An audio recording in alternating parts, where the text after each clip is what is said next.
no puede hablar y yo que antes sí podía hablar y ahora no. ¿Qué me pasa? Se pasa miedo, miedo. Mi cerebro tiene una parte muerta. Mitad perfecta, mitad... Las lesiones es lo que peor llevo. Sí, mi padre lo tenía y mi abuelo también. No podía vivir, todo el tiempo estaba pendiente de limpiar todas las cosas de mi casa. La pérdida de la realidad es lo que más asusta. Miles de casos se producen de daño cerebral cada año y muchos son silentes, pasan desapercibidos. La neurociencia está avanzando a pasos agigantados. Entre la normalidad y la enfermedad no hay una línea divisoria muy clara, ¿no? ¿Cuántos hijos tienes, Jesús? Unos dicen que 3, otros que 4, la verdad es que no lo sé.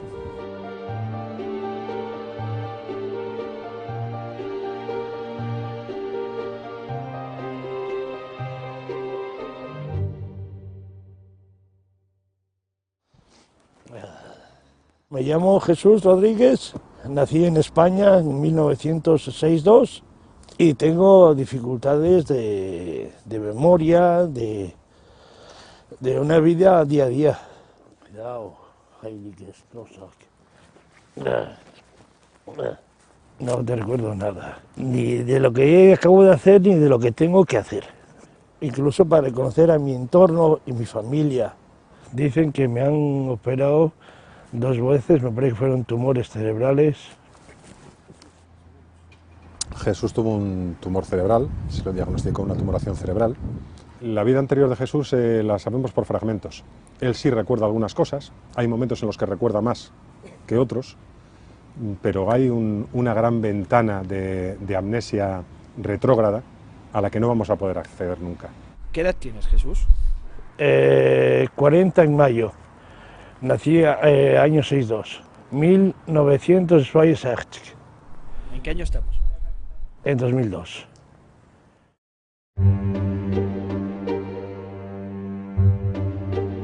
El yo es una construcción cerebral. No hay un sitio en el cerebro donde se diga aquí está el yo. Y en esa construcción cerebral la memoria juega un papel importantísimo. Cuando la memoria autobiográfica desaparece, pues gran parte del yo también desaparece. Lo que más me costó fue convencerme de quién era un viejo que venía a la ventana de mi casa. Un gordo que todos los días venía a la ventana. Hasta que emprendí a conocer a ese, saber que eso era espejo y que ese era yo, eso fue lo que más, y todavía muchos días no lo tengo claro, la verdad. Si no somos capaces de recordar los eventos de nuestra vida, no tenemos vida, la hemos borrado. Y yo, para mí, hasta hace poco yo tenía 17 años. A mí, hasta que me convencieron de que no era el 1907-9, eso yo creo que fue lo que más me costó de todo. Genera algunos nuevos recuerdos, pero no como una persona normal. Esos nuevos recuerdos que genera tienen que llevar un refuerzo mucho mayor y muchas más repeticiones que en una persona normal. El ir y venir solo ya es un triunfo, porque las máquinas me dicen cómo llego a casa muchos días. No puede trasladar la memoria a corto plazo a largo plazo. Ese traslado de la memoria a corto plazo a largo plazo, que depende del hipocampo, no lo puede hacer. No se ha establecido esa memoria, no se ha elaborado algo que luego extraer. Así que vive el presente prácticamente, vive el presente. Como un coche moderno, ando lleno de aparatos electrónicos, con GPS indicando para dónde voy, avisos de todo tipo, lo que tengo que hacer y todo. Vivo con alarmas, me está sonando continuamente y he aprendido que no puedo quitar, es siempre repetir. Hasta que no hago cosa, no la quito. En cuanto haya un evento que se salga de la rutina, va a necesitar una supervisión, porque no lo va a saber hacer. Ni va a recordar que lo tenía que hacer, ni va a recordar que lo ha hecho. Necesito perdonar que me está diciendo algo. Joder, que tengo que hacer algo en casa. A ver, repetir. Con Jesús pasan estas cosas. Yo he estado toda la mañana con él, le he perdido unos metros en los que se me ha adelantado y al volver a alcanzarle y hablarle, no sabía que había estado toda la mañana con él. Que si yo, ¿qué hacía yo por ahí? Si yo ahora me voy y vengo dentro de un rato, ¿te acuerdas de mí? Me gustaría, pero seguro que no. Seguro que no. Seguro que no. Usted y yo podemos estar ahora toda la tarde, nos separamos y saber que he estado con usted, como no me lo ponga como una fotografía y que me lo demuestre, va a ser fastidiado. Ich war sicher alles nicht wahr. Ich glaube immer noch nicht. ¿De sí? ¿Del qué? Por ejemplo, hablas en alemán o... No, yo hablo español. Yo soy español. Jesús presenta, como habéis visto, automatismos en alemán. Esos son respuestas automáticas que el cerebro da de forma aleatoria. No es capaz de inhibir un idioma sobre el otro. No es consciente de estar hablando en alemán. Él cree estar hablando en el idioma que él considera el suyo, el nativo, que es el español. Con mi mujer hablo alemán. Ella me entiende. Pienso. No pienso en qué idioma tengo que pensar. Una persona como Jesús, agarrada a una barra en el metro, pasa totalmente desapercibida y no por ello deja de ser una persona con una grave afectación y un sesgo muy importante en su vida. Un caso como el de Jesús sobre el cerebro nos enseña la importancia del anclaje que nos da la memoria, de la identidad que perdemos cuando perdemos la memoria. Jesús, hace un rato hemos estado hablando, ¿te acuerdas?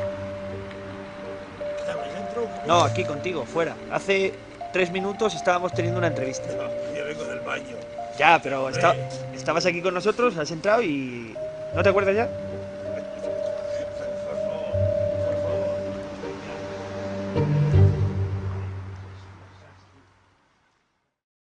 Siempre que me ven a abrir la boca, le digo, ¿tú me has visto hacer esto? Pues esto es un síndrome de Tourette. No puedo vivir si no lo hago. Me entra el mono. Viene el monstruito y me dice, hazlo, hazlo, hazlo. Yo lo llamo el monstruito, que te dice lo que tienes que hacer y lo que no puedes hacer. Pero hay veces que gana el monstruito y otras veces gano yo. Es una lucha continua.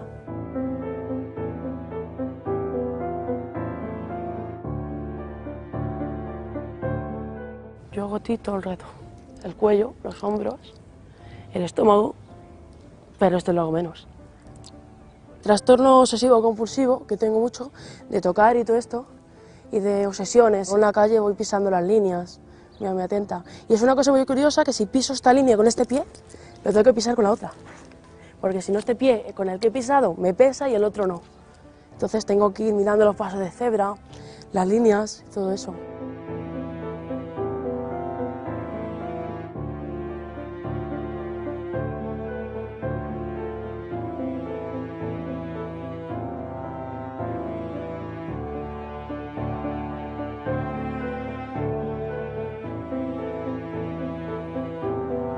El Tourette es un síndrome que sobre todo el problema principal es motórico, o sea, estos pacientes tienen problemas de controlar los movimientos. Tengo el síndrome de Tourette desde los 8 años, sobre todo los tics. Repetía muchas cosas, decía una frase y la repetía unas 20 veces.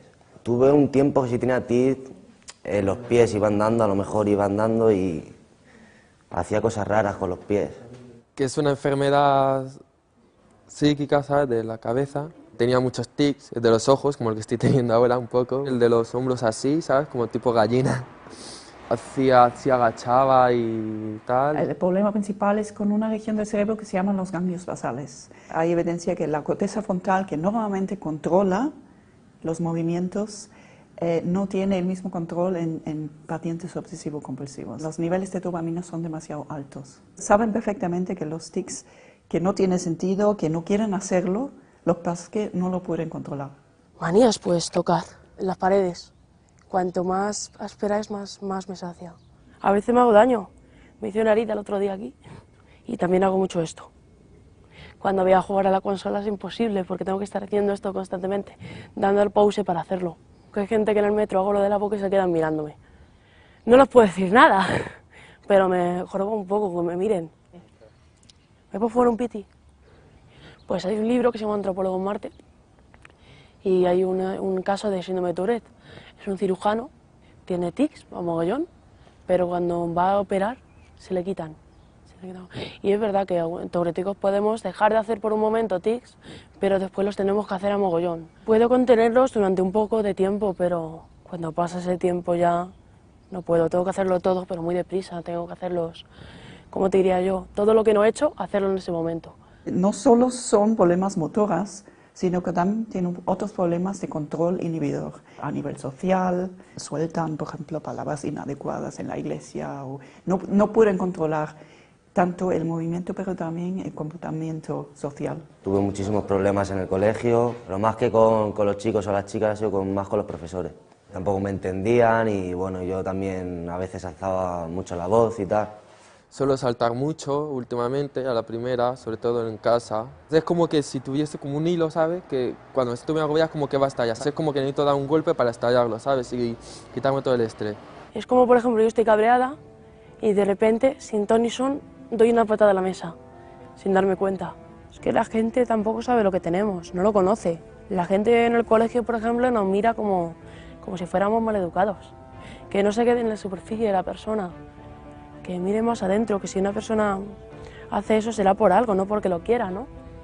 Ese tic, que no se queden riéndose de ella, porque no lo hace porque quiere.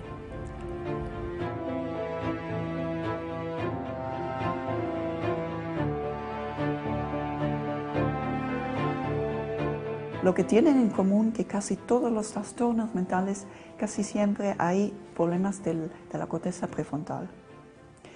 Porque casi siempre es un problema de autorregulación. Hay casos muy graves donde la medicación parece ser que no funciona o no es suficiente para controlar esta hiperactividad de los ganglios basales. Mi nombre es Jenny, tengo 32 años y sufría de un trastorno obsesivo compulsivo relacionado con la contaminación. Me lavaba las manos alrededor de 80 veces al día, lloraba constantemente, no podía tener una vida normal ni con mi bebé ni con mi esposo. Era terrible. Su única idea era limpiar las cosas y limpiarlas con alcohol. Lo veía todo sucio, la palabra que ella emplea es contaminado y eso la hacía sufrir muchísimo. Todo el tiempo estaba pendiente de limpiar todas las cosas de mi casa. Si salíamos a comprar algo tenía que llegar a limpiarlo para poder usarlo. Usaba alcohol, entonces tenía mi piel pues muy lesionada con pues como quemaduras. Entonces llegó un momento en que no podía realizar ninguna actividad. No podía tocar nada porque todo estaba contaminado. En esas circunstancias tuvo un hijo. Lo peor era que había llegado a limpiar a mi bebé. Le limpiaba sus manitos, su cabeza, sus pies. Ella en su inteligencia sabía que eso podía perjudicar a su hijo. Los psiquiatras que la evaluaron me dijeron, se tiene que operar.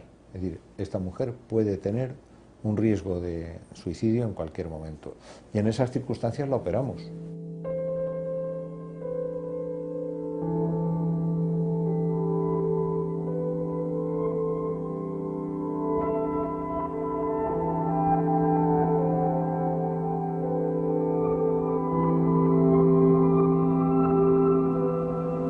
Me hicieron una capsulotomía anterior, es decir, en una parte específica del cerebro me bloquearon unas fibras para poder controlar la ansiedad.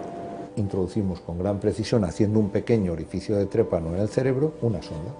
Entramos en un punto determinado del cerebro, en un punto seguro. Esta zona es la que tenemos que lesionar, que por aquí están pasando fibras que van hacia el lóbulo frontal. La lesión en conjunto tiene 8 milímetros de diámetro, eso es lo que da lugar a que se desconecte la fibra.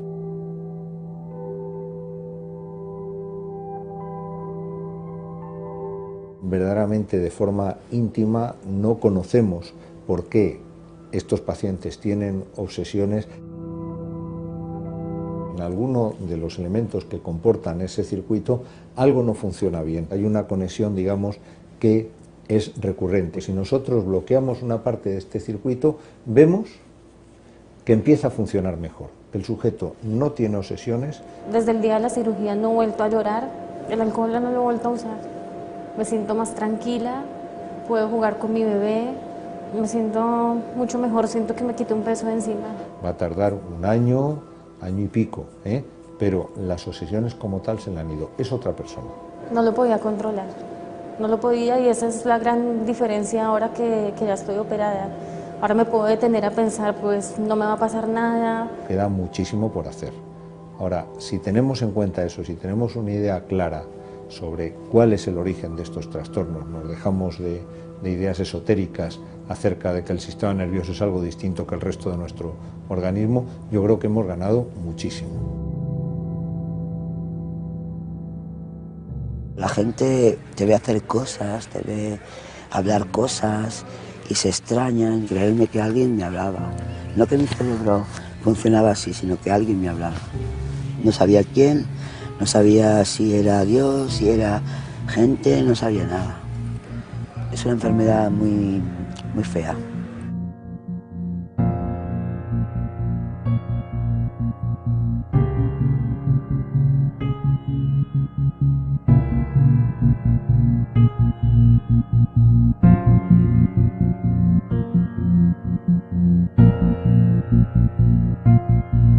Este en concreto es un paciente esquizofrénico que falleció por suicidio.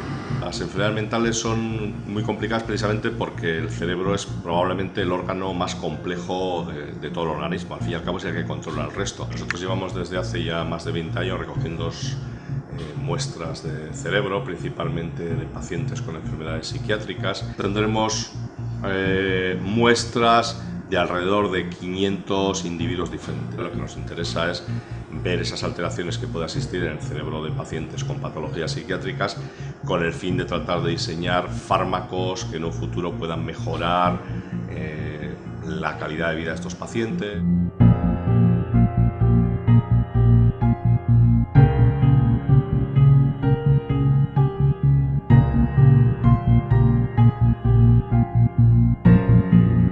Me llamo María José, tengo 48 años y padezco una enfermedad de la mente que es la esquizofrenia.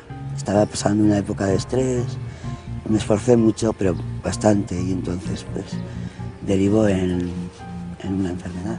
Me tiré una semana sin dormir, sin comer, y ya empezó a desbarajustarse todo, a oír voces, ver alucinaciones, y ya me ingresaron. En personas que hasta un determinado momento eran absolutamente normales, llega un momento en que se produce una alteración, bien por la mayoría de los casos por un desencadenante interno, bien por una serie de cuestiones que llega a que toda su percepción de la realidad y todo su funcionamiento social se ve alterado. La esquizofrenia es una enfermedad mental que tiene diferentes síntomas. Los más característicos serían que presenta delirios, que son falsas creencias, donde la persona piensa, por ejemplo, pues que lo persiguen o que hay un complot. También hay otro síntoma muy característico que son las alucinaciones. Las alucinaciones, básicamente, la forma más común es que sean como voces. Por ejemplo, he oído un helicóptero casi, no hay tal helicóptero, pero yo oía pa. Cuando yo empecé con la enfermedad no era consciente. Me creía todo lo que me oía en mi cerebro. Claro, asusta un poco que alguien te esté diciendo cosas o que estés como en otra especie de... que yo a veces he creído que estaba en una dimensión distinta porque oía cosas y eso sí asusta, sí asusta. Los síntomas psicóticos, especialmente los delirios y las alucinaciones, comportan una desconexión de la realidad. Es una alteración de la percepción sin que realmente exista un estímulo. Pero para el paciente lo existe. Él cuando te dice que oye una voz o que oye voces que están hablando, que comentan sus actos, él las está oyendo como ustedes están oyendo ahora mi voz. Y para que alguien realmente se crea que está viendo cosas que tú objetivamente sabes que no pasan, obviamente estamos ante una desorganización muy grave del cerebro. El momento que más recuerdo más duro fue mi hija que estaba llorando y yo estaba con plena alucinación y oía a mi hija llorando y no podía atenderla. La oía llorar y me daba cuenta de que estaba llorando, pero estaba en otra galaxia y no la pude atender. Fue durísimo. Me acordaré de eso toda la vida.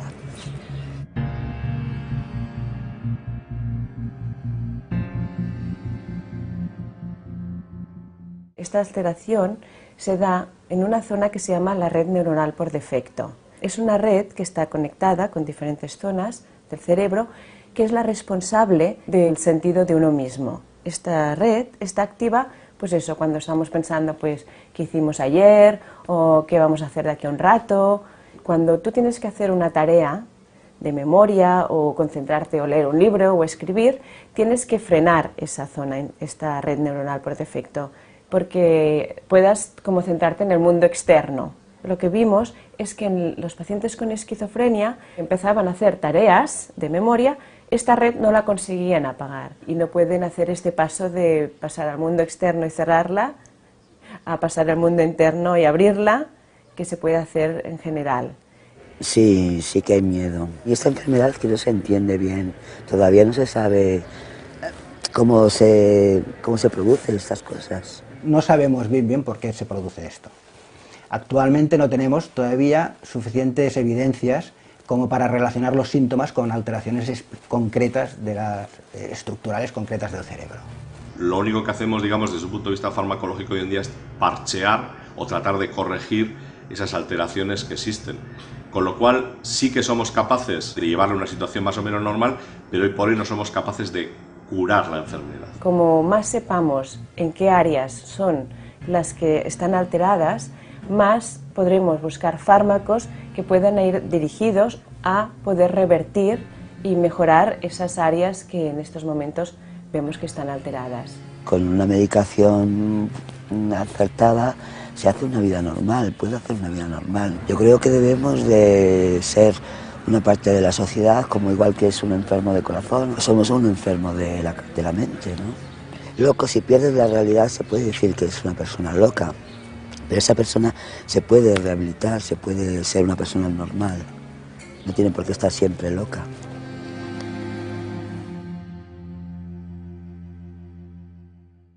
Soy Ágata, tengo afasia.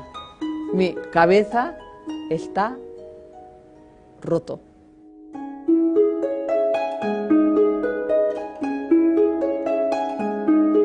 Se explotó una vena. Me han muerto unas células.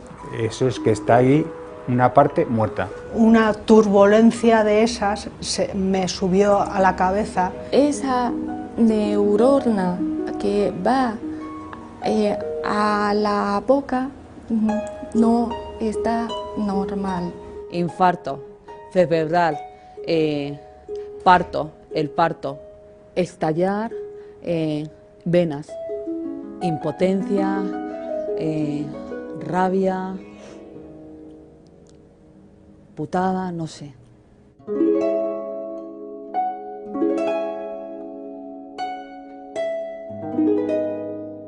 Ágata, habéis visto que es una mujer joven que después del parto tuvo una isquemia y luego se le produjo un derrame también y como consecuencia tiene una afasia y tiene también daño motor, tiene una hemiplegia en el lado derecho. Vacío. Izquierda, vacío. Derecha, perfecto. Entonces Ágata ha tenido que aprender a hablar, a escribir, a leer y a expresarse. Impotencia. Memoria, perfecto, perfecto, pero impotencia, hablar. Utiliza fundamentalmente sustantivos, verbos en infinitivo y adjetivos. Frases, largos, fatal, pero da igual. Indio, jao, indio.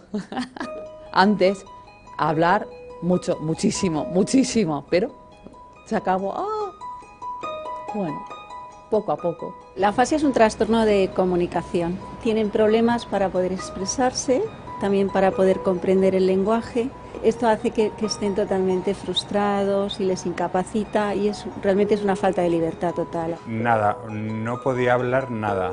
Yo no sabía qué me pasaba y que no sabía lo que era un ictus, claro, porque no se sabe. Y pues que no quería hablar, que quería hablar y no podía. Me tiré sin hablar 5 meses, más o menos. Pero qué frustración sentía porque no podía hablar. El habla, que es lo más importante de todo lo que me ha pasado. O sea, el habla. hablaba inglés y francés. Ahora lo entiendo, pero no lo hablo. Reaprender. Hablar otra vez. El lenguaje no está en un área, no están localizados. Hay personas que sí que tienen capacidad de escribir, pero no de expresarse. Hay personas que tienen más problemas en comprensión y otros que lo tienen en expresión. Entonces, cada persona, digamos, que tiene una fase. Yo podía leer, pero no escribir. No podía leer nada y hablar tampoco. Sabía que era la letra A, pero no sabía decirla. Yo siempre intento explicar la afasia como alguien que se va al extranjero. Cuando hablamos tenemos que pensar, a veces no nos acordamos de esa palabra, tenemos que dar un rodeo, no estamos seguros si utilizamos bien los elementos gramaticales. Pues es así como se siente una persona con afasia. Entonces, si tú estás en el extranjero, tú sigues siendo tú. Lo único que tienes es un problema de comunicación. Que yo tenía aquí, pero no podía hablar. Yo tengo los mismos sentido común en el cerebro, pero no puedo comunicarlo. Mucha gente te habla despacio, como si tú no pudieses entender. Yo he ganado paciencia a mogollón. Tengo 2 carreras, pero se acabó. Eso es la afasia.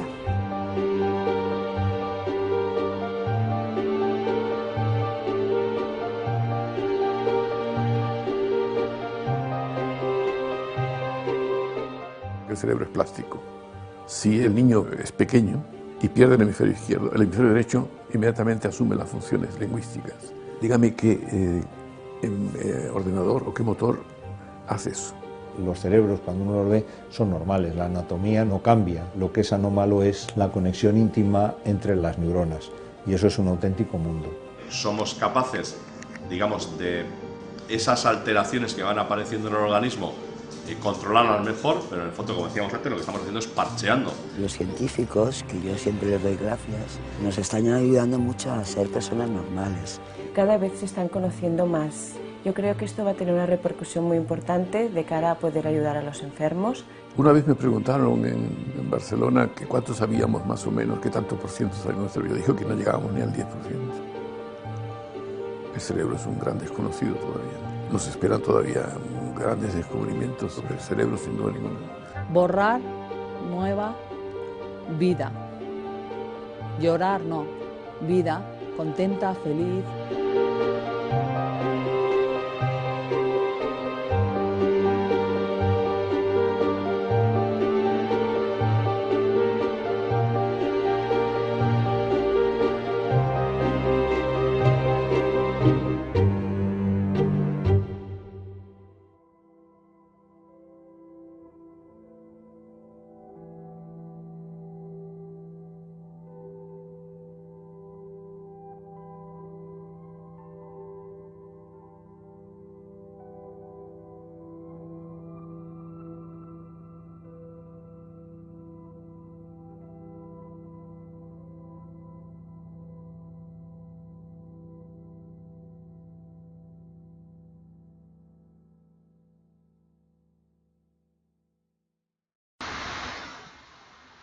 Estimados alumnos, sean una vez más saludados desde la distancia.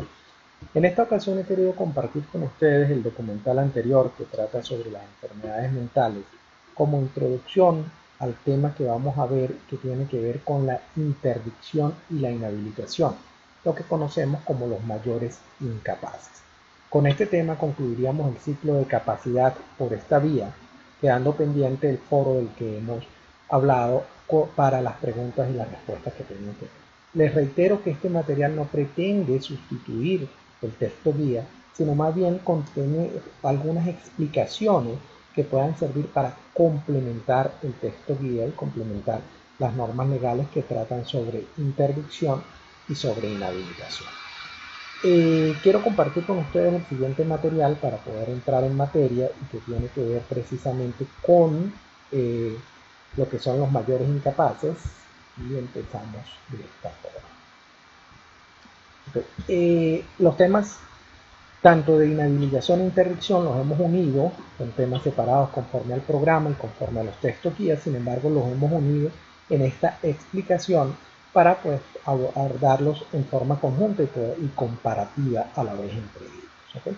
Hasta ahora hemos venido hablando de la capacidad. Decíamos básicamente que la capacidad podríamos considerarla desde el punto de vista de la capacidad jurídica, legal o de goce, y decíamos que la capacidad jurídica, legal o de goce la teníamos todos los individuos de la especie humana y era lo que nos permitía ser titular de derechos y obligaciones. Pero también habíamos hablado de la capacidad de obrar, dentro de la que destaca la capacidad negocial, es decir, la posibilidad de a través de nuestros propios actos de voluntad constituir, reglar, modificar, transmitir o extinguir nuestras relaciones jurídicas.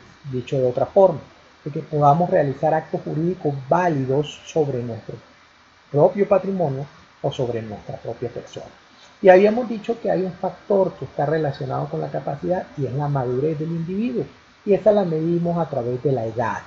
Aun cuando entendemos, como lo hemos dicho también en ocasiones anteriores, que envejecer es obligatorio, aunque madurar es opcional, pues entendemos que es necesario establecer un parámetro de edad en el cual suponemos que las personas han superado esa madurez necesaria para poder realizar esos actos, y a partir de ese límite de edad que se establece en Venezuela en los 18 años, los consideramos capaces desde el punto de vista negocial.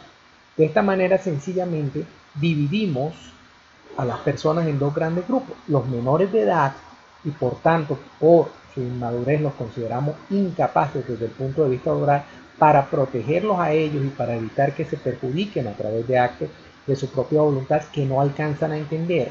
Y por otra parte, en la acera de enfrente tenemos los mayores de edad y que los consideramos como regla general pues capaces desde el punto de vista negocial y dotados de una capacidad general plena y uniforme, es decir, la posibilidad de realizar actos jurídicos válidos sobre su propia persona o sobre su propio patrimonio. Ahora bien, todos los mayores de edad realmente tendrán esa capacidad, tendrán esa madurez, tendrán esas condiciones mentales que le permiten celebrar esos actos sin peligro para ellos mismos. Recordemos un poquito.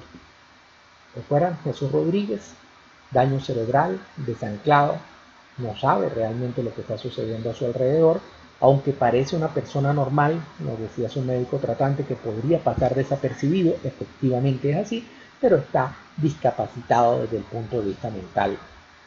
O José Joaquín, con síndrome de Tourette, o María José, que padece de esquizofrenia, escucha voces internas, o Ágata, con afasia. Recuerdan que nos decía, mi cabeza está roto, ¿okay? Y que tenía dificultad en la comunicación. ¿Ellos serán iguales al resto de personas mayores de edad? Evidentemente que no, que tienen una situación que los hace diferentes, pero inclusive una situación que los hace diferentes entre ellos mismos. No es la misma discapacidad de uno con la discapacidad, si la comparamos con la discapacidad que puede tener otro. No es la misma protección la que requiere uno que la que requiere el otro. Esa protección que requieren personas como estas, que tomamos como ejemplo, como el caso de Jesús, como el caso de José Joaquín, como el caso de Ágata o de María José, sencillamente las vamos a conseguir a través de dos instituciones: la interdicción judicial y la inhabilitación judicial. Vamos a hablar en principio de la interdicción judicial. La interdicción judicial es una privación de la capacidad negocial. Pretendemos que una persona sea privada de su capacidad negocial cuando tenga un defecto intelectual grave y habitual. Las condiciones para que proceda la interdicción de una persona es que tenga un defecto intelectual. Cuando hablamos de un defecto intelectual es que ese defecto debe afectar bien la capacidad volitiva del sujeto, es decir, la voluntad del sujeto, bien la capacidad cognoscitiva del sujeto. Si hablamos de la capacidad cognoscitiva del sujeto, podríamos poner como ejemplo a Jesús Rodríguez. Jesús Rodríguez sencillamente no puede, por su condición, conocer lo que está sucediendo a su alrededor. Tiene un problema cognoscitivo. Y si habláramos de una posibilidad donde esté afectada la voluntad de la persona, es decir, las facultades volitivas de la persona, podríamos poner como ejemplo a María José, que escucha voces internas que le mandan, alucina y tiene delirio y la mandan a realizar ciertos actos en contra de su voluntad. Pero ella puede estar afectada en su voluntad, aun cuando no lo esté en sus facultades cognitivas. En todo caso, ese daño debe afectar el intelecto de la persona. No son candidatos a interdicción aquellos que tienen una enfermedad física. Podríamos hablar de una persona que esté absolutamente incapacitada desde el punto de vista físico por cualquier tipo de patología, pero que tiene su cerebro y que su cerebro está actuando y está funcionando adecuadamente. Si ese fuera el caso, esa persona no tiene por qué ser sometida a interdicción y no reúne las características para ser sometida a interdicción. Este defecto, además de que sea intelectual, debe además de eso ser grave y habitual. Grave de tal forma de que la persona no pueda proveer a sus propios derechos e intereses, y habitual en el sentido de que sea constante. No queremos decir que sea permanente porque podría existir la cura, pero sí que sea constante, que sea reiterado, no que obedezca a una situación particular. En ese caso, por ejemplo, podríamos hablar de que en el caso de la interdicción, precisamente Jesús sería un perfecto candidato a interdicción para protegerlo de que se pueda ocasionar daños con actos de su propio patrimonio. Imagínense lo que significaría que alguien se consiguiera a Jesús en la calle y le dijera: Jesús, ¿recuerdas que ayer te pagué la casa y no me has vendido la casa, no me has firmado el documento de eso? A lo mejor en principio él se va a negar a esa situación, pero podríamos fácilmente convencerlo, decirle que eso es así y obtener que él fuera al notario a firmar o al registrador a firmar la venta de la casa que tenía y que constituía probablemente el único patrimonio de él, dada su incapacidad. Entonces, para protegerlo, sencillamente lo vamos a privar de su capacidad negocial. Por otra parte, no sería candidata, por ejemplo, Ágata, que lo que tiene es un problema de comunicación, y nos decía ella misma que su cerebro está bien, que su memoria está perfecta, pero que ella no puede hablar y no puede transmitir eso. Evidentemente, Ágata no sería una persona que la vamos a poder convencer de que realizó un acto como la venta de su casa el día de ayer. Por tanto, Ágata no es sujeta, no es candidata a interdicción, no tendría por qué ser sometida a interdicción. Por otra parte, los legitimados activos. Cuando hablamos de la interdicción judicial, decimos que es judicial porque requiere la intervención de un juez. El juez es quien va a decretar esa interdicción una vez que compruebe precisamente que la persona está afectada por una situación que no le permite ejercer el conocimiento o ejercer la voluntad sobre los actos. Es decir, está intelectualmente afectada por una enfermedad grave y habitual. Ahora bien, ¿quiénes pueden, cuando hablamos de legitimados activos, nos referimos a quiénes pueden solicitar la actuación del juez? Pretende la ley limitar las personas que pueden actuar, que pueden solicitar la intervención del juez. ¿Con qué objeto? No quiere la ley que, por ejemplo, cualquier persona que por algún tipo de retaliación, por ejemplo, con alguien, vaya al tribunal, intente un juicio, lo obligue a asistir a un juicio sencillamente diciendo que él está afectado por una enfermedad grave y habitual. Es decir, para entendernos, que le dijera al juez que esa persona está loca. Si esa persona no tiene interés, no puede ir al tribunal a solicitar la interdicción de nadie. Se requiere tener un interés. ¿Y quiénes nos dice la ley que tienen interés? ¿Quiénes son los legitimados activos? En principio, el cónyuge. Evidentemente, el cónyuge ahí tiene una comunidad de intereses con la persona afectada, por tanto, él está tan interesado como la propia persona en que se proteja el patrimonio de esa persona. Adicionalmente, al cónyuge nos dice la ley que cualquier pariente puede solicitar la interdicción, es decir, si demuestra el parentesco con esa persona notada de la enfermedad, puede ir ante el juez y solicitarle al juez la interdicción de esa persona. La ley no establece hasta qué grado considera pariente, y entendemos que podríamos hablar de cualquier pariente, tal cual como nos lo dice la ley, sin limitarlo, como lo hace la ley en otros casos. Por tanto, independientemente del grado o si se trata realmente de un parentesco por consanguinidad o una relación de afinidad, cualquiera de estas personas pudiera ir ante el juez y solicitar la interdicción. También lo puede hacer el síndico procurador municipal. El síndico procurador municipal es el abogado de la municipalidad y se supone que aquí está interesado el orden público. La municipalidad está interesada en proteger las personas que viven dentro de su municipio, y quien pudiera hacer esta solicitud en nombre del municipio, es decir, en nombre de todas y cada una de las personas, es el síndico procurador. También nos dice la ley que puede hacerlo cualquier persona interesada. Aunque no determina la ley cuáles son las personas interesadas, la persona debería demostrarle al juez que tiene un interés particular. Un caso, por ejemplo, de un socio, que tiene interés en preservar a alguna persona, o que tiene cualquier otro tipo de relación con esa persona y que pretende preservar, proteger a esa persona. También se podría hacer de oficio. El juez, actuando de oficio por conocimiento que tenga de cualquier forma de que una persona está notada de un defecto intelectual grave y habitual, puede decretar la interdicción de esa persona, puede abrir el procedimiento para, en definitiva, en su sentencia, decretar la interdicción de esa persona. Es decir, el juez no requiere que nadie le solicite eso, sino él, si quisiera, lo puede hacer de oficio. También lo puede hacer el Ministerio Público, el fiscal del Ministerio Público con competencia. En el caso puede solicitarle al juez, como garante de la legalidad y la constitucionalidad, puede solicitarle al juez la interdicción o que inicie el proceso de interdicción de una determinada persona. También lo podría hacer el propio afectado dentro de un intervalo lúcido.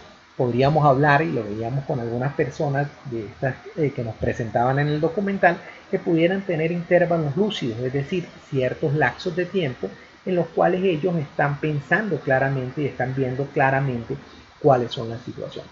Dentro de un intervalo lúcido, el propio afectado puede ir al juez y plantearle al juez, decirle: señor, yo hoy, en este momento, me siento en condiciones aceptables, estoy entendiendo lo que estoy haciendo, pero bajo ciertas circunstancias yo no sé lo que estoy haciendo o no puedo realizar, estoy afectado en mi voluntad y no puedo realizar lo que quiero realizar, me veo forzado a hacer cosas que no quiero, siento un monstruito, como nos decía Katia, interno, que me está mandando a hacer cosas que yo no quiero hacer. Y para evitar causarme daños en mi propio patrimonio, quiero que usted declare mi propia interdicción. Entonces, cualquiera de estas personas podría ir al juez. Ahora bien, ¿de quién podemos pedir la interdicción? Ya sabemos de que la persona tiene que tener un defecto intelectual grave y habitual para poder ser sometido a interdicción. Pero quienes que tengan un defecto intelectual grave y habitual los podemos hacer, deben reunir ciertos requisitos, es decir, tener capacidad negocial. Cuando hablamos de tener capacidad negocial, nos referimos a que si vamos a privarlo de la capacidad negocial, pues necesariamente debe ser una persona que la tenga. No le puedo quitar la camisa a un hombre desnudo. Entonces, si mi intención es privarlo de esa capacidad, voy a ir a las personas o son sujetos de interdicción judicial, aquellas personas que, teniendo un defecto intelectual grave y habitual, tienen capacidad de obrar. ¿Y quiénes tienen capacidad de obrar en Venezuela? Primero, los mayores de edad, que pueden y que tienen esa capacidad de obrar, pueden ser sometidos a interdicción. Pero excepcionalmente, los menores de edad en el último año de su minoridad, es decir, una vez que han cumplido 17 años, pueden ser sometidos a interdicción. ¿Y cuál es la razón para que sean sometidos los menores de edad a interdicción? Como quiera que esto implica un procedimiento judicial, un juicio que puede demorar un lapso de tiempo, que a veces inclusive supera el año, pero que estimamos que pudiéramos tener una sentencia definitiva en un lapso de un año, se pretende que se pueda iniciar el procedimiento una vez el menor de edad cumple los 17 años, con la intención de que cuando haya cumplido los 18 años de edad ya tengamos un pronunciamiento y esa incapacidad que él tenía como menor de edad se solape con la incapacidad que le da la interdicción, de tal forma de que no nos quede una ventana abierta allí durante un lapso de tiempo en el cual la persona pudiera realizar actos que lo perjudiquen. Es decir, si sabemos que una persona tiene una enfermedad mental grave y habitual, tiene 17 años y sabemos que una vez cumple con los 18 años le vamos a pasar el switch de la capacidad negocial, pues vamos, antes de que cumpla los 18 años, a iniciar un proceso de interdicción. ¿Para qué? una vez que cumpla los 18 años, ya sencillamente esté incapacitado y tenga una incapacidad no por razón de la minoridad, sino por razón de la interdicción. Y por último, los menores de edad emancipados. Recuerden que se emancipa con el matrimonio y al emanciparse adquiere cierta capacidad negocial. Pues si tuviera cierta capacidad negocial a través de la emancipación, pero a su vez tuviera una enfermedad mental grave y habitual que pudiera ser sobrevenida o debería ser sobrevenida a la emancipación, esa persona también es candidata de ser sometida a interdicción judicial. Los menores de edad, aun cuando su comportamiento pueda ser errático, sencillamente no pueden, por las razones que hemos hablado, ser sometidos a interdicción judicial. ¿Okay? Porque no le podemos quitar la camisa al hombre mismo. En cuanto al procedimiento que vamos a hacer, ¿okay? En principio, como se requiere un pronunciamiento judicial, tenemos que ir ante un juez. ¿Cuál juez va a ser? En principio va a ser el juez que tenga competencia en materia civil. Sin embargo, si estuviéramos solicitando la interdicción de un menor de edad en su último año de minoridad o inclusive de un menor de edad cuando estuviera emancipado, debemos ir al juez de protección del niño y del adolescente. Pero en todo caso vamos a requerir la competencia del juez, la intervención del juez para que el juez, a través de una sentencia dictada en un juicio, pueda decretar la interdicción de una persona por causa del defecto intelectual grave y habitual. Ahora bien, el juez en este caso, cuando le llega una solicitud de interdicción de una persona por una enfermedad mental grave y habitual, que es la causa, se consigue en una situación. Tiene que equiparar dos intereses. Primero, el interés de esa persona en ser protegido para evitar causarle daño o que esa persona pudiera causarse daño, lo que lo obliga a actuar rápidamente, pero por otra parte tiene un principio legal que es el principio de la capacidad, la presunción de capacidad, y también está en juego el interés de esa persona si no fuera cierto que padece la enfermedad mental grave y habitual. En otras palabras, al juez llegan y le dicen: Sergio Campana está anotado una enfermedad mental grave y habitual. El juez quiere proteger a Sergio Campana cuanto antes de eso, pero quiere comprobar de que sea cierto que existe esa enfermedad mental grave y habitual, porque si no existiera esa enfermedad, pues no hay ninguna razón para limitarle la capacidad o para privarle la capacidad a Sergio Campana. Para poder equiparar esos dos intereses que están en juego, en el caso de la interdicción judicial, el procedimiento se lleva a cabo a través de dos etapas, una etapa sumaria y una etapa plenaria. En la etapa sumaria, el juez, actuando rápidamente, y de allí su nombre sumario, va a realizar las investigaciones pertinentes para ver si efectivamente esa persona está anotada de incapacidad mental grave y habitual. ¿Para qué? Si lo fuera, tomar ciertas medidas urgentes, rápidas, para evitar que se pueda ocasionar daños en su patrimonio. A Jesús Rodríguez, recuerdan, no lo podríamos dejar, tenemos una urgencia en decretar una medida. ¿Para qué? Para protegerlo antes de que vaya a vender su casa, vaya a comprometer su patrimonio, vaya a comprometer a su propia persona. Conforme al artículo 396 del Código Civil, el juez, una vez que recibe la solicitud de interdicción, va a agotar esa etapa sumaria que consiste en examinar al notado de demencia, a la persona afectada, por dos expertos. Va a nombrar dos facultativos o expertos de su confianza, el juez, para que examinen a esa persona, para que le puedan decir científicamente y técnicamente si esa persona está afectada o no por una incapacidad, por una enfermedad mental grave y habitual. Además de el dictamen de dos expertos, es decir, el juez va a ordenar que esa persona sea examinada por dos expertos, por dos médicos especialistas, pero además de eso va a interrogarlo, va a convocarlo al tribunal y va a interrogarlo y va a hablar con él para darse cuenta de eso. Ahí, entre otras cosas, le va a preguntar, y veíamos el caso, por ejemplo, seguimos insistiendo con Jesús Rodríguez, que no sabe en qué fecha está. Con el hecho de que el juez le pregunte a una persona bajo unas condiciones como en qué año estamos, quién es actualmente el presidente de la República, en qué piso o nivel del edificio estamos en este momento, qué día de la semana es hoy, esas preguntas le pueden dar al juez una idea, aunque el juez no sea especialista en la materia, le pueden dar una idea de qué tan grave es la enfermedad que aqueja a esas personas. Pero además de eso, el juez va a interrogar a 4 familiares, y si no existieran familiares, a 4 amigos de esa persona, lo cual va a ser sumariamente, rápidamente. ¿Para qué? Para escucharlos y preguntarles acerca del comportamiento de esa persona.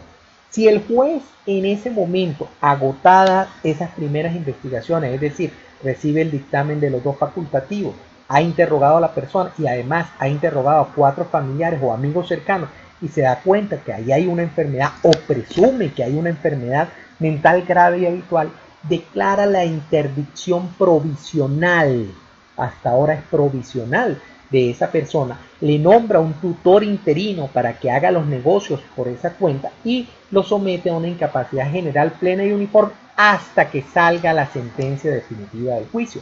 Pero abre la segunda etapa del juicio, la etapa plenaria.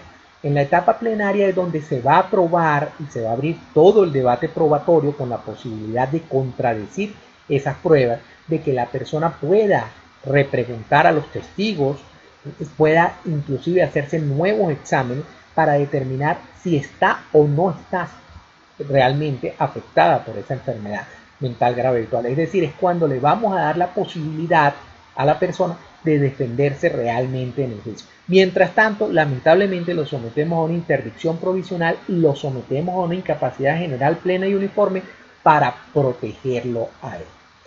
Durante el lapso del juicio y del periodo probatorio va a demostrarse si existe o no la enfermedad.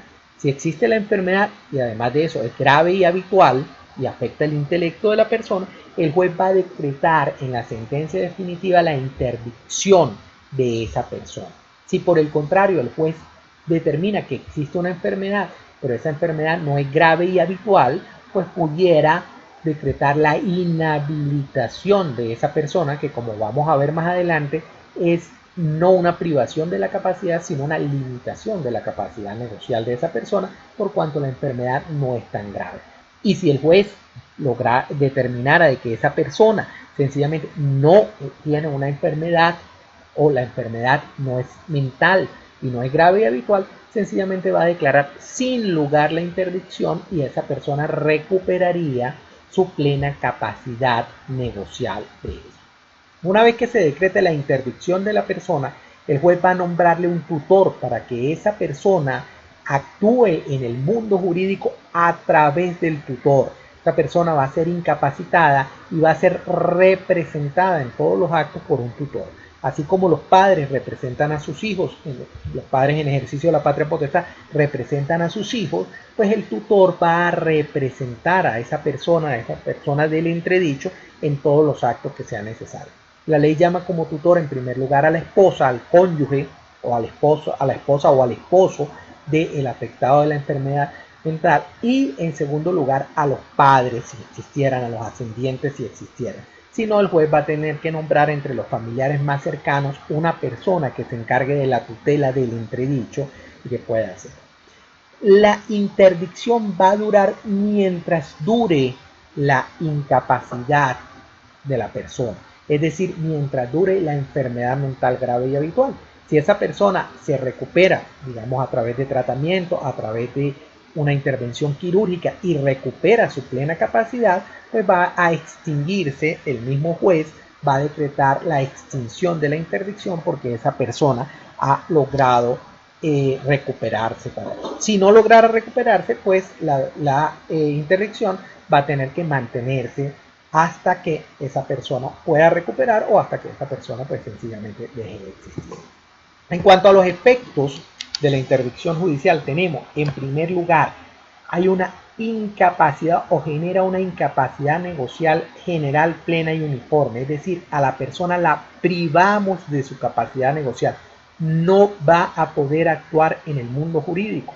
¿Y por qué no va a poder actuar? Si no sabe lo que está haciendo, si no sabe lo que está sucediendo a su alrededor o no puede actuar conforme a su voluntad porque tiene una enfermedad intelectual grave y habitual, pues sencillamente no le podemos permitir que realice negocios jurídicos porque no sabe lo que está haciendo y muy probablemente se terminaría afectando en su patrimonio, afectando en su persona.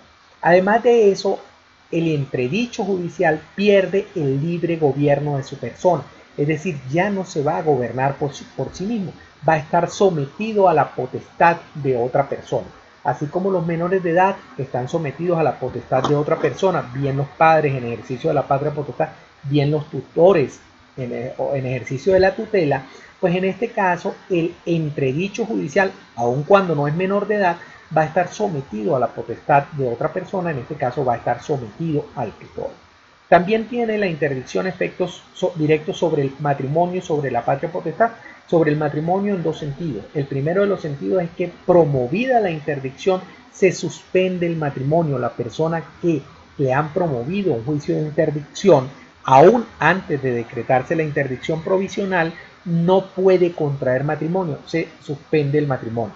Y la razón es porque si contrajera matrimonio sin saber lo que está haciendo y después de eso decretamos la interdicción, ese cónyuge va a ser llamado a ser tutor de él. Entonces, para evitar que pudiera afectarse en algún momento determinado, sencillamente suspendemos el matrimonio de esa persona hasta que obtengamos una sentencia sobre la interdicción, o bien que no procede la interdicción, o bien que procedería la inhabilitación. Si procediera la interdicción, sencillamente esa persona no va a poder contraer matrimonio porque el matrimonio es un acto voluntario y esa persona está afectada en su voluntad.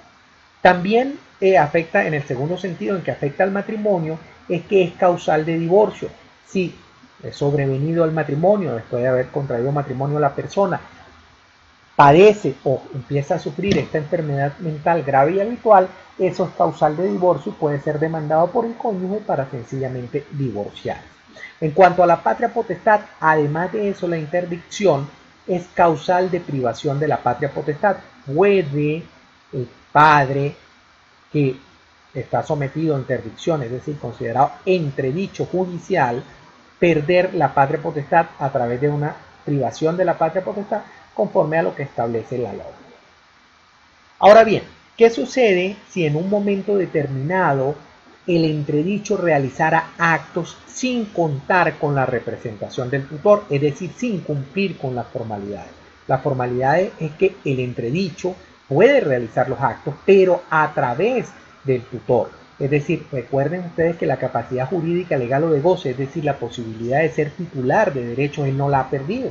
Él sigue siendo titular de derechos, puede seguir siendo titular de derechos. Lo que no puede es realizar actos jurídicos válidos sobre esos bienes que tenga o sobre el patrimonio que tenga. Para eso debe hacerlo el tutor en su nombre. Ahora bien, imaginemos que en un momento determinado el entredicho, así como vemos a Jesús Rodríguez que pasa desapercibido, o a María José que en un intervalo lúcido pasa desapercibida. Entre cualquiera de nosotros, ¿qué sucede si ellos realizan un acto jurídico y, por ejemplo, venden la casa? Como estas normas de interdicción pretenden protegerlos a ellos, ese acto estaría sujeto a una nulidad relativa. ¿Qué quiere decir que es relativa? Que solamente esa parte que está protegida por estas normas de interdicción puede solicitar, puede ir al juez y demandar la nulidad de ese acto. Pongámoslo en contexto para poderlo entender. Yo, que se supone que estoy sano desde el punto de vista mental, realizo un acto con Jesús Rodríguez sin saber que él está afectado por una interdicción. Ya fue decretada la interdicción de esa persona, pero yo no me entero de esa situación. Y como Jesús Rodríguez pasa desapercibido frente a cualquier persona, porque no manifiesta externamente su incapacidad, de allí que debemos hacerle caso a lo que con todo y su enfermedad nos decía Katia, que hay que mirar adentro de las personas, no solo la superficie, y debemos ir un poco más allá. Pero sin embargo, digamos que yo miré solamente la superficie y no vi que allí había una persona que tenía una enfermedad mental. Realizo un acto jurídico, por ejemplo, le compro la casa a Jesús Rodríguez y firmo un documento de compraventa sobre la casa de Jesús Rodríguez, con Jesús Rodríguez que está sometido a una interdicción judicial, que ya se había decretado la interdicción judicial. Bien, ese acto de compraventa realizado por Jesús Rodríguez está sujeto a una nulidad relativa, lo que quiere decir que Jesús Rodríguez o quien represente los derechos de Jesús Rodríguez, es decir, su tutor o los herederos, si llegara a morir Jesús Rodríguez, pueden demandar la nulidad de este acto. Y demandar la nulidad de este acto significaría que se van a retrotraer la situación a como existía anteriormente, antes de la celebración de ese acto. Es decir, ellos pueden demandar la nulidad del acto, el bien que yo había adquirido ya no es mío y me devuelven el precio que yo había pagado por ese bien. ¿Ok? Sencillamente porque este acto está sometido a una nulidad relativa. Ahora bien, si ellos no lo quisieran hacer, porque a lo mejor con toda su enfermedad Jesús Rodríguez realizó un buen negocio para él, yo no podría demandar la nulidad de ese acto, porque esas normas de interdicción judicial no fueron hechas para protegerme a mí, están hechas para proteger a la persona incapacitada. Entonces, solamente puede ser demandada la nulidad de este acto siempre y cuando la persona interesada, la persona protegida por estas normas, es decir, el afectado por la enfermedad mental grave y habitual, lo solicita el juez. Si él no lo solicita, pues sencillamente la contraparte, quien haya negociado con él, no podría solicitar esa nulidad de ese acto. Ahora bien, decíamos que además de la interdicción judicial existe la inhabilitación judicial. Es otra institución paralela a la interdicción, pero con efectos menos extremos, con efectos distintos sobre la capacidad de la persona. Y además con causas distintas también. En este caso, las causas para que podamos hablar de inhabilitación judicial pueden ser dos. La primera es la debilidad de entendimiento. Aquella persona que no tiene una enfermedad mental grave y habitual, ¿okay?, pero sí tiene una debilidad de entendimiento, sí le cuesta relacionarse con el mundo exterior. Es aquella persona lenta para entender las cosas, esa persona que normalmente nosotros podemos interactuar con ella, pero que es una persona que no entiende lo que está sucediendo alrededor en las mismas condiciones en que lo entiende una persona normal. Quizás muchas de esas personas que veíamos en el documental que padecen del síndrome de Tourette pudieran ser candidatos a una inhabilitación, porque ellos saben lo que está sucediendo a su alrededor, pero tienen cierta debilidad para poder entender ciertas cosas que los pueden afectar en eso. Un ejemplo típico, para no ir lejos, es, ¿recuerdan Forrest Gump? En la película les fue muy bien, tuvo muchísima suerte, tuvo muchísimo éxito desde el punto de vista económico, hizo una enorme fortuna y además pues nos dio una gran lección a todos y cada uno de nosotros. Pero en la vida real le podría ir así. No habrían personas al lado de él que pudieran estar interesados en beneficiarse de ese patrimonio que esa persona tiene. Entonces, esas personas que tienen debilidad de entendimiento, que son lentas para entender, esas personas vamos a someterlas a inhabilitación judicial. No ya a interdicción, sino a inhabilitación. Es decir, no lo vamos a privar de su capacidad, pero sí le vamos a restringir su capacidad. La opción que vamos a tomar es limitarle esa capacidad. ¿Okay? Además de eso, la segunda causa para que pueda darse la inhabilitación judicial es la prodigalidad. Entendemos la prodigalidad como el desperdicio de dinero, como aquellas personas que atentan con actos desproporcionados e injustificados contra su propia fortuna, contra su propia hacienda. No estamos hablando del que gasta mucho dinero, es pródigo, no el que gasta mucho dinero, porque si una persona produce mucho dinero y gasta mucho dinero como una compensación para poder producir a su vez ese dinero, no estamos hablando en ningún caso de que sea una persona pródigo. Una persona pródigo es el que malgasta su propia hacienda, el que a través de actos desproporcionados e injustificados malgasta su propia hacienda.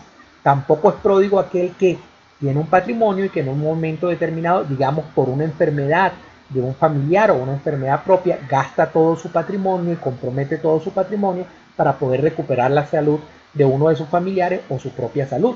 Estamos hablando de actos sobrevenidos que no son actos injustificados, tienen plena justificación. Entonces, para que exista prodigalidad es necesario que el acto sea desproporcionado, es decir, comprometa la fortuna de la propia persona y además de que sea injustificado. Si el acto es injustificado, pero es proporcionado a una persona que se le ocurre gastar en una noche $50,000, pero si su patrimonio es de miles de millones de dólares, pues no es ningún acto desproporcionado y él lo puede hacer perfectamente, cosa que ninguno de nosotros seguramente podría hacer sin afectar nuestro patrimonio. Ahora bien, Si ese acto, además de desproporcionado, es injustificado, no hay una justificación para realizar ese acto, en ese caso estamos hablando de prodigalidad. Típico ejemplo son aquellas personas que tienen vicios con el juego, ¿okay? De cualquier forma, con los juegos de envite y azar, y sencillamente van y comprometen jugando, digamos, a los caballos, jugando al dominó, jugando a las cartas, jugando en un casino, comprometen su propia fortuna y van comprometiendo su propia fortuna.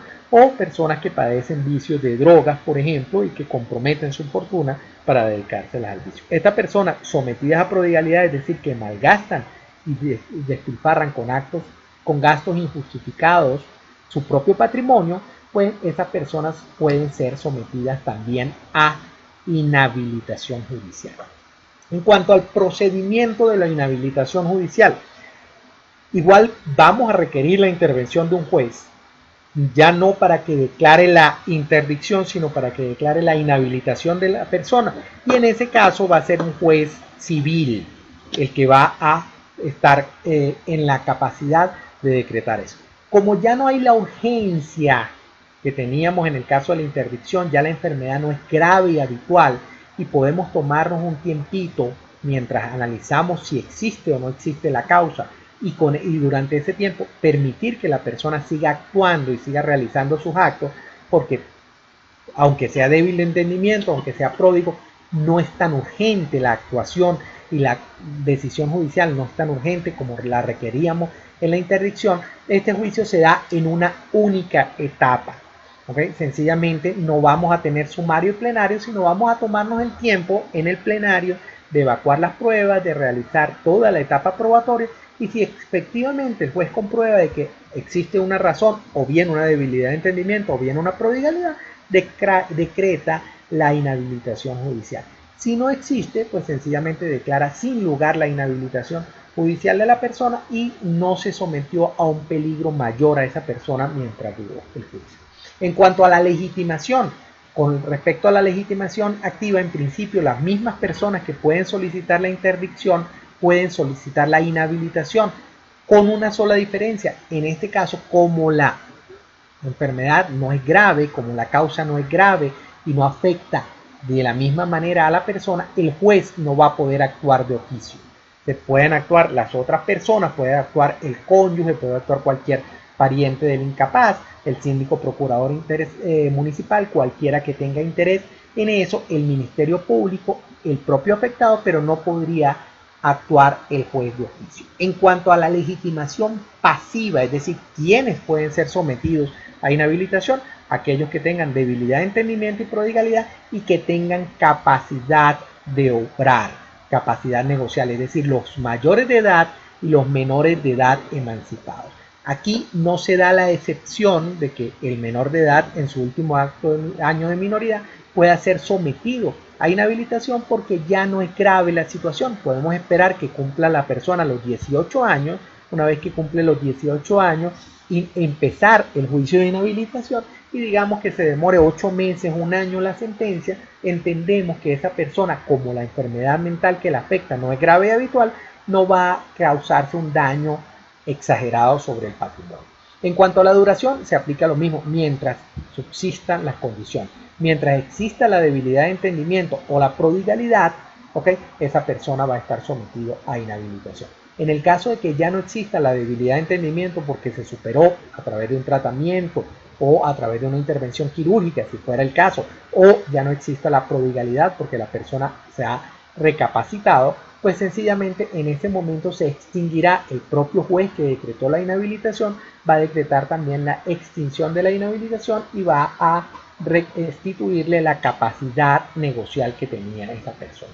Nuevamente, si el inhabilitado realiza un acto sin cumplir con las formalidades legales, en este caso, como vamos a ver ahora en los efectos, ya no es que esté representado por el tutor, sino asistido por el tutor, la nulidad de los actos va a ser una nulidad relativa. Solamente esa persona que es la llamada a ser protegida por la ley es la que puede solicitar la nulidad de ese acto. En cuanto a los efectos de la inhabilitación judicial, tenemos en principio que limita la capacidad negocial, ya no priva a la persona de su capacidad negocial como sucedía en la interdicción, sino que le va a limitar su capacidad negocial.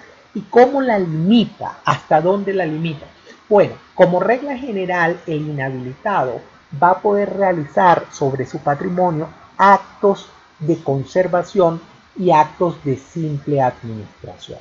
Pero aquellos actos que exceden de la simple administración, de acuerdo a las explicaciones que hemos visto, de los actos que exceden de la simple administración o que conocemos también como actos de disposición, no los va a poder realizar el inhabilitado por sí mismo. Va a requerir la intervención de un curador, es decir, va a tener que estar asistido para realizar esos actos por un curador.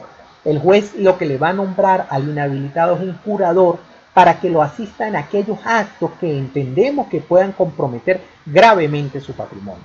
Si es un acto normal de administración o de conservación sobre el patrimonio, por ejemplo, el inhabilitado quiere pintar su casa, el inhabilitado quiere hacer el mercado, gastar las cosas necesarias para su economía doméstica, esos actos los puede realizar el inhabilitado sin ningún problema porque tiene capacidad para ello. Actúa como si fuera un menor de edad emancipado en la realización de esos actos y los puede realizar sin ningún problema. Ahora bien, cuando ya excede de la simple administración, cuando ya se trata de un acto de disposición, por ejemplo, vender la casa, alquilarla a largo plazo, solicitar dinero en préstamo, constituir garantías sobre su patrimonio, dar o recibir dinero en préstamo, en esos casos la persona va a requerir la asistencia, ya no la representación como en el entredicho. Recuerden que esta persona no está gravemente afectada, si tiene una enfermedad intelectual, una debilidad de entendimiento, una prodigalidad, pero no es grave, sabe de alguna forma lo que está haciendo, aunque no lo pueda hacer bien, aunque no esté en condiciones de hacerlo bien, pero esa persona va a estar sometida a un régimen de asistencia. Le vamos a nombrar un curador para que lo asista en ese tipo de actos. Sin embargo, el juez, aunque este es el régimen general, el juez puede, de acuerdo a las necesidades, adaptar el régimen de incapacidad del inhabilitado. Por último, el inhabilitado conserva el gobierno de su persona. A diferencia del entredicho, que lo vamos a someter al gobierno de otra persona, el inhabilitado conserva su propio gobierno. Se sigue manejando a sí mismo, se sigue gobernando a sí mismo, sin necesidad de estar sometido a la potestad de otro. Y la razón es porque ya es mayor de edad y si bien tiene una enfermedad intelectual, esa enfermedad no es tan grave como la de la interdicción. ¿Ok? Ahora bien, si quisiéramos comparar entonces en un momento interdicción judicial con inhabilitación judicial, tendríamos, en principio, primer ejemplo de interdicción judicial que se nos puede venir a la cabeza. Sencillamente recuerdan, identifican a ese señor, ¿sí? Aquel que vivía en un lugar de La Mancha, de cuyo nombre no quiero acordarme, aquel hidalgo de lanza en astillero, adarga antigua, rocín flaco y galgo corredor, el mismo, Don Quijote de la Mancha. ¿Okay? Sencillamente afectado, hoy diríamos por una esquizofrenia, realizó cualquier cantidad de aventuras, nos dio muchísimas enseñanzas y nos sigue dando hoy en día enseñanzas, pero es una persona que si hoy en día le permitiéramos, ¿okay?, que realizara negocios, pues sabemos cuáles son las condiciones. De hecho, sucedió también en la época de Don Quijote, nos relata el texto que vendió grandes cantidades de terreno de sembradura para comprar libros sobre caballería, que era lo que le interesaba. Y evidentemente, qué forma de negocio hacía. En el caso de la interdicción judicial, para poder precisar y compararla con la inhabilitación judicial, tenemos primero, recapitulando, la causa debe ser una enfermedad grave y habitual. ¿Okay? Existe la posibilidad de una declaratoria provisional. Dada la gravedad de esa enfermedad, tenemos que actuar rápido y el juez puede declarar provisionalmente la interdicción. El efecto es que priva a la persona de la capacidad. Al ser privada de la capacidad, la persona va a requerir representación, va a requerir un tutor que lo represente en todos los actos y esa persona ya no va a actuar en ningún tipo de acto. Y además pierde el libre gobierno de su persona. Si comparamos entonces ahora con la inhabilitación judicial, y el caso de inhabilitación ya lo habíamos visto que podemos tener es Forrest Gump, ¿okay? Pues vamos a tener como características de la inhabilitación judicial la siguiente. Primero, la causa ya no es una enfermedad mental grave o habitual, es una debilidad de entendimiento o prodigalidad. Segundo, no hay provisionalidad, no hay necesidad de decretar una sentencia provisional decretando la inhabilitación, porque entendemos que esas causas, al no ser graves, pueden esperar a la sentencia definitiva. Ya no hay una privación de la capacidad, lo que tenemos es una limitación de la capacidad. Vamos a limitarle la capacidad de esa persona. ¿A cuál se la limitamos? A que puede realizar por sí mismo actos de conservación y de simple administración, y que no va a poder realizar actos que excedan de la simple administración o actos de disposición. Ya no va a requerir representación como en la interdicción, va a requerir sencillamente asistencia o autorización, un curador que valide esos actos, que realice la asistencia o la autorización con respecto a esos actos. Y el inhabilitado judicial no pierde el libre gobierno de su persona, es decir, él conserva el libre gobierno de la persona. Entendemos que es un deber del tutor, ¿okay? Un deber legal y moral del tutor o de las personas que rodean, inclusive del curador del inhabilitado, la recuperación del afectado por la enfermedad, que estemos hablando de un entredicho o estemos hablando de un inhabilitado. ¿Okay? Aun cuando hablamos de que esa enfermedad debe ser habitual, hemos insistido en que no tiene por qué ser incurable y puede existir la posibilidad de cura. Si existe la posibilidad de que esa persona se recupere, de que el afectado por la enfermedad se recupere, las personas que están alrededor, fundamentalmente el tutor, tienen la obligación de destinar el producto del patrimonio de esa persona para realizar todo lo que sea necesario. Hablamos de una intervención quirúrgica, como veíamos, por ejemplo, en el documental, o cualquier tipo de tratamiento. ¿Para qué? Para lograr que esa persona pueda recuperar su capacidad mental y, por tanto, su capacidad negocial. Paralelamente existe otro tipo de interdicción, que es la interdicción legal. La vemos dentro del mismo, porque también tiene la intención o tiene la consecuencia y el efecto de que priva a la persona de la capacidad, pero es muy diferente, y es diferente fundamentalmente en cuanto a la causa. La causa de la interdicción legal ya no es una enfermedad mental. La causa de la interdicción es que la persona esté sometida a una pena privativa de libertad de presidio. Es decir, es una interdicción, una privación de la capacidad a la que sometemos a algunas personas, no porque tengan una enfermedad mental y no porque queremos protegerlas a ellas, sino porque están pagando una pena de presidio. De alguna forma han defraudado a la sociedad, han cometido un delito, han ido en contra de las normas vigentes en la sociedad y están pagando una pena privativa de libertad. A esa pena privativa de libertad le vamos a imponer como pena accesoria, si la pena es de presidio, la interdicción legal, para que esa persona no pueda realizar negocios válidos mientras dure la pena a la cual está sometido. Es decir, es una pena accesorio. Una persona cometió un delito, además de que lo privamos de libertad, si le decretamos una medida de tipo de presidio de acuerdo con la naturaleza del delito que cometió, se le dicta una pena de tipo de presidio, como pena accesoria a eso va a tener la interdicción. Insisto, ya no lo pretendemos proteger a él, ya no pretendemos proteger a esa persona que ha defraudado a la sociedad, pretendemos proteger a la sociedad en general, de que esa persona que ya cometió un delito pudiera realizar actos jurídicos válidos estando privado de libertad, y esos actos pudieran comprometer también a la sociedad. Como una manera de protegernos de esa persona, lo aislamos, lo encerramos, lo colocamos en un centro de reclusión y lo privamos de su libertad, y además lo privamos de su capacidad negocial para proteger al resto de la sociedad.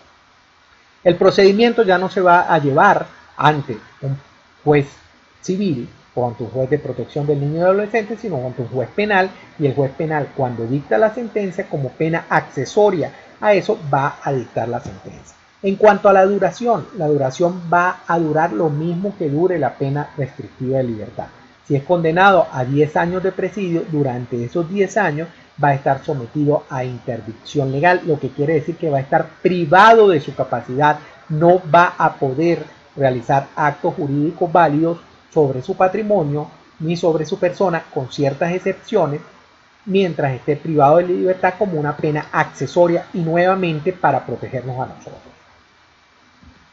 La competencia ya les hacía referencia a que es un juez penal el que va a dictar eso. ¿Okay? En cuanto a los efectos, el efecto es que igual la persona pierde la capacidad negocial, no puede realizar actos jurídicos válidos sobre su propia persona, con ciertas excepciones que le permite la ley realizar ciertos actos, como por ejemplo, esa persona, si entendemos que la causa es distinta y lo que pretendemos es proteger a la sociedad, le permitimos realizar ciertos actos que entendemos que en ningún caso dañarían a la sociedad. Por ejemplo, esa persona podría, aún estando privada de libertad, ¿okay?, sometida a una pena de presidio y estando sometida a interdicción legal, podría, por ejemplo, reconocer a sus hijos. Porque entiende la ley que con el acto de reconocer a sus hijos no está afectando a nadie. ¿Okay? O no podría afectar a nadie. A diferencia del entredicho legal, del entredicho judicial, que el entredicho judicial no le permitimos reconocer a los hijos porque no sabe lo que está haciendo. Entonces nosotros podríamos ir a decirle a Jesús Rodríguez, mira, este es tu hijo, mira que es igualito a ti, anda y lo reconoce, y a lo mejor lo convencemos y él va y lo reconoce porque no sabe, está desanclado, no sabe lo que está sucediendo. Veíamos que no se conocía ni siquiera a él mismo, menos va a conocer a sus hijos, va a poder hacer. En el caso del entredicho legal, el que está sometido a una pena de presidio, él sí sabe lo que ha hecho. De hecho, quizás lo sabe mejor que muchas otras personas, pero le podemos permitir la realización de esos actos. Puede contraer matrimonio, porque con esto no estaría afectando a la sociedad. Puede inclusive celebrar testamento y puede disponer de sus actos, de sus bienes a través de un testamento, porque entendemos que el testamento va a tener efecto una vez que muera esa persona, y una vez que muera esa persona no va a seguir afectando, no hay ninguna posibilidad de que pueda seguir afectando a la sociedad. Ahora bien, la nulidad de los actos. ¿Qué pasa si un entredicho legal, una persona que está sometida a una pena de presidio y por tanto a interdicción legal, digamos, escapa en algún momento del centro penitenciario y realiza un negocio con cualquier persona? Ese acto estaría sometido a una nulidad, pero ya la nulidad no va a ser relativa, sino que la nulidad en este caso va a ser una nulidad absoluta. ¿Y por qué? Les decía hace un momento que estas normas de interdicción legal pretenden proteger a la sociedad en pleno, a la sociedad en general.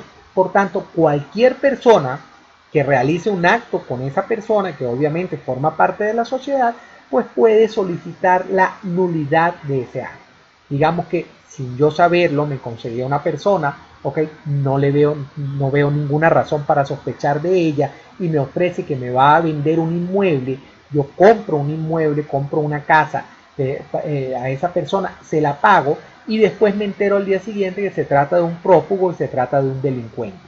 Yo puedo ir al juez a solicitarle al juez y decirle, señor juez, yo no quiero esa casa, yo quiero que me devuelvan ese dinero porque yo hice una negociación con un delincuente de esta persona sin saber lo que lo estaba haciendo, él no cumplió con las formalidades legales, por tanto yo puedo solicitar la nulidad de ese acto. Y cualquier persona podría solicitar la nulidad de ese acto. Por eso decimos que la nulidad de los actos realizados por el entredicho legal es una nulidad absoluta. Cualquier persona puede solicitar la nulidad de ese acto. Existía en nuestra legislación, de hecho todavía lo tiene establecido el artículo 410 del Código Civil, una inhabilitación legal. Las personas que habían sido sometidas a, que cegaban durante su infancia o que eran ciegos de nacimiento, o aquellas personas que eran sordomudos, conforme al artículo 410 eran considerados inhabilitados, y era una inhabilitación legal, ya no era esa inhabilitación que tenía que decretar el juez, que sería una inhabilitación judicial, sino que sencillamente por imperio de la ley, por el solo hecho de haber cegado durante la infancia, o ser ciego de nacimiento, o ser sordomudo, ya eran considerados inhábiles desde el punto de vista legal y no podían realizar actos que excedieran de la simple administración sin autorización del juez. Sin embargo, la ley para las personas discapacitadas, que fue publicada en el 2007 y que está vigente en Venezuela a partir del 2007, deroga esa inhabilitación legal. Considera la ley que no hay ninguna razón para que una persona, aun cuando sea ciego de su infancia o aun cuando ciego de nacimiento o desde la infancia, o aun cuando sea sordomudo, esté sometido a otra inhabilitación desde el punto de vista legal, sino que son personas que pueden desarrollar otras capacidades y que por tanto al desarrollar otras capacidades pueden compensar esa limitación que pudieran tener en su sentido. Por tanto, como regla general, la inhabilitación legal ya no existe en nuestro derecho y la norma del artículo 410 del Código Civil está derogada expresamente por la ley para personas discapacitadas, quedándonos entonces solamente la inhabilitación judicial.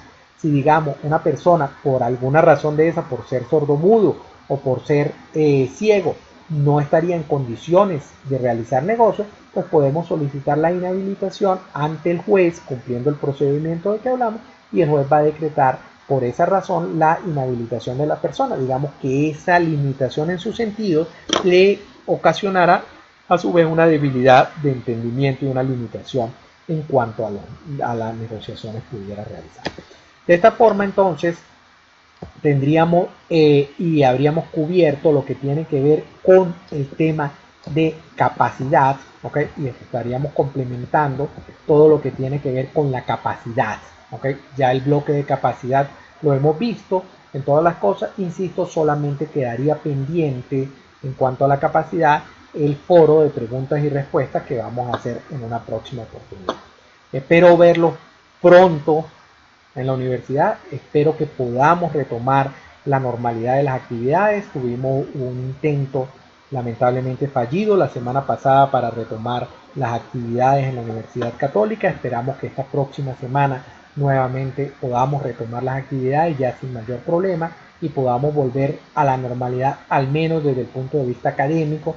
Sabemos que el país está muy lejos de la normalidad, pero al menos desde el punto de vista académico que podamos hacer y no comprometer pues el año escolar como lo estamos haciendo. Me reitero a la orden de ustedes para cualquier aclaratoria de cualquier duda que podamos tener y quedamos pendientes con el foro de preguntas y respuestas.